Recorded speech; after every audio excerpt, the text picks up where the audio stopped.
Welcome, ladies and gentlemen, to the Daily Dizzle for Wednesday, December 22nd, 2010. We are now less than 72 hours from the big holiday, Christmas Day. Today we've got worldwide box office earnings for the last week, in addition to a little bit of brief rundown notes from a few different movies coming out. The latest Dan Brown novel, Angels and Demons and Da Vinci Code. The next one that they're going to be adapting for that, we've got news from Christian Bale, Vin Diesel, Megatron, Superman, the Madden Curse movie that they're going to be making, and the top downloaded movies via torrents of the year from the box office. We know we've been saying that we're going to get to the Billboard Top 100 Christmas Song chart. Unfortunately, looking through, it seems like they did the awesome thing of if 5 different artists recorded a song and they liked the 5 different versions, they would place it in the top 20 or wherever. So I do not have the patience to be going through that deja vu today. So we're going to split that into a two-parter for the Thursday and Friday Daily Dizzle updates. We'll do probably half of them tomorrow and the top half on Christmas Eve. But now let's jump right in so we're not wasting any more time. At the overseas box office, Europe was getting hit just as bad as it seems like the U.S. has been getting hit with storms lately, like the ones that collapse stadiums, dome roofs, and everything. But this past week, they got nailed as well, and as a result, even though Chronicles of Narnia held on to number 1, it did fall hard in its second showing. Tron Legacy came out and was just kind of there. Harry Potter ended up showing some alright legs going into the Christmas season, so it should at least hold around the world, even if it's not going to be holding in America. Number 1, like we said, was Dawn Treader. It added $31.2 million. It's in 60 markets. It has 125.2 million total around the world. So it's on its way. It's already crossed its budget. Hopefully we'll be making that back for the sake of Fox. However, with its holdovers, since it opened in so many places, it looked like it dropped about an average of 60%, which is not very good. 20th Century Fox attributed it to the weather that was going on in Europe. However, in the other places where it opened, like it opened in Germany where it was not first, it opened at 2.4 million, and apparently ended up opening in 4th place with 1.8 million in Italy, which both of those actually mark new lows for the Narnia series. Harry Potter ended up easing 22%, still making 24 million for the weekend, even though it's been out for a couple weeks. It did end up opening in South Korea and Hong Kong, and it has showed legs that it will be lasting into the holidays, as we said. And it is apparently at this point 25th on the all-time worldwide grossing movies. So not too shabby, even if it doesn't hit the same attendance as the other Harry Potter movies. Number 3, Tron Legacy, ended up opening $23 million from 26 territories, which is about 50% of the international marketplace. Unfortunately, even though it had some good first place openings, it only opened in 2nd place to 3.4 million in Japan, where in that country kind of likes the visually stimulating movies. So it will be interesting to see if it can hold on or if it's going to drop out. Though Japan is kind of a weird place. That Japan, China, that whole area of the world. Like movies like The Dark Knight sometimes don't even find their way over to there, even though they're some of the biggest movies of all time. So it really just depends on what is able to connect to the international audiences really in the long run. So maybe their advertising sucked and they didn't put enough funny pictures in it, or cool special effects. So number 4, Tangled dipped 33% to 14 million. It moved into 1st place in France, and it was actually up 73% in Germany. It is on the verge of crossing $100 million around the world. It's at 97.8 million at the moment. Another animated movie, number 5, Megamind, added another 15 million, ended up opening 1st place in Mexico.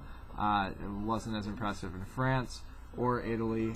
It has opened in most of the major markets, and at this point It really hasn't made as much as animated movies normally do. It is at $87.4 million right now. It'll probably cross $100 million, but it will struggle beyond there. Just outside of the top 5, The Tourist is continuing to expand across Europe. Since it didn't do well in America, they're hoping that the European audiences will go for the famous actor and actress in an international location.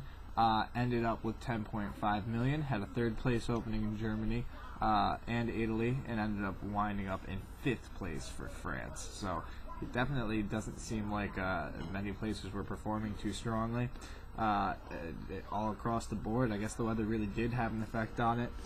Meanwhile, the rest of the top 10, we had 2 foreign releases in at 7 and 8. Number 9 went to Due Date with $2.7 million. That one, as it has done in America, it is creeping up on the $100 million mark for overseas as well. Rounding out the top 10, we have Burlesque, which came out in America around Thanksgiving, with $2.3 million for a total around the world of $2.4 million. I don't know if it just hasn't been released around the world too much until now or what. So it's multiplied its intake on a level that I can't even mathematically comprehend at the moment from one week to the other. So congrats to Burlesque for managing to make a little bit of money, even if it's not going to make any money in the long run. So that's all the box office news that we've got from around the world today. Now we're going to head right into the quick news and notes from movies that we've got. Dan Brown, who's the best-selling author of Angels and Demons, The Da Vinci Code, that whole series, is apparently at the moment taking over scripting duties for The Lost Symbol. At this point, there's no one else really attached to it. Tom Hanks and Ron Howard. Tom Hanks, of course, starred in it. Ron Howard was the director. They are not attached at the moment, though Sony is looking to try and get another sequel out as soon as possible. At this point, apparently looking to target a summer 2013 release date. I haven't seen Angels and Demons yet myself, even though I have a copy of it on my shelf. I did love the Da Vinci Code a lot more than other people, apparently, so I will always take a little more Tom Hanks. He is the man. Meanwhile, other movies, we got Christian Bale is teaming up with the same director of the movie Hero that came out a couple of years ago with Jet Li. And I remember seeing that in theaters, and that was awesome. And Christian Bale's going to be joining the style of that man. I think it's going to be a win. We've got an interesting concept for a movie that's going to be coming out called Madden Cursed.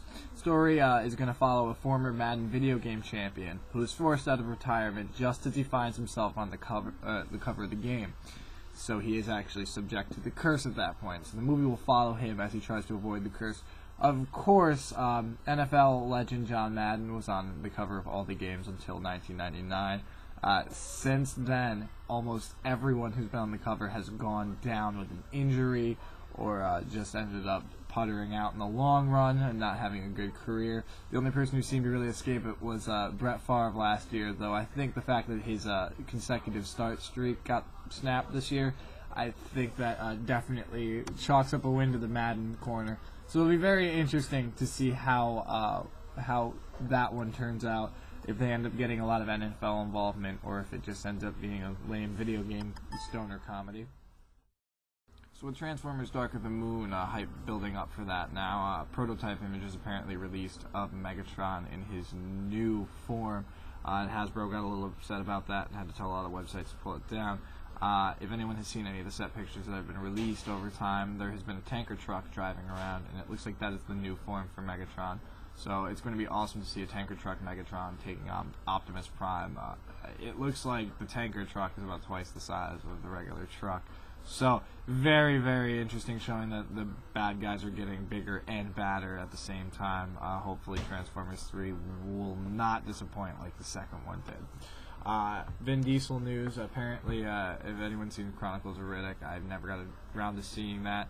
I heard the first one, Pitch Black, was very good, but they were two different movies. Apparently, they're trying to do a third one, and Vin Diesel has been told that the director would like him to end up having 3 different body types in it. So that means that he would have to go on some ridiculous workout routines to try and scope out how long he's got to be with one type before he has to start sculpting it to another. So if that actually happens, I don't care if the movie sucks. I'll give him credit for trying to go to those extremes for the arts.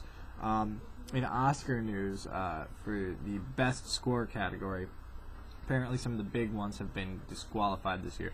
Black Swan, True Grit, The Fighter, and The Kids Are Alright, all ineligible. Black Swan and True Grit, it seems because they're heavily inspired by existing music, almost in the same way that people were wondering if Inception wouldn't get a Best Score nomination due to the fact that it borrows from an already existing song for the main 40-second piece of the title track. It looks like The Fighter and The Kids Are Alright were disqualified because they have period-specific pop songs throughout that diminish the impact of the scores.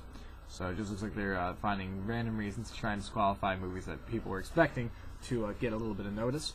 Moving on from that, last bit of new movie news or existing movie news that we know going on. The latest Superman movie. We've got David Goyer. He wrote the Batman movies, and he also contributed to that because he's Christopher Nolan's go-to script writer.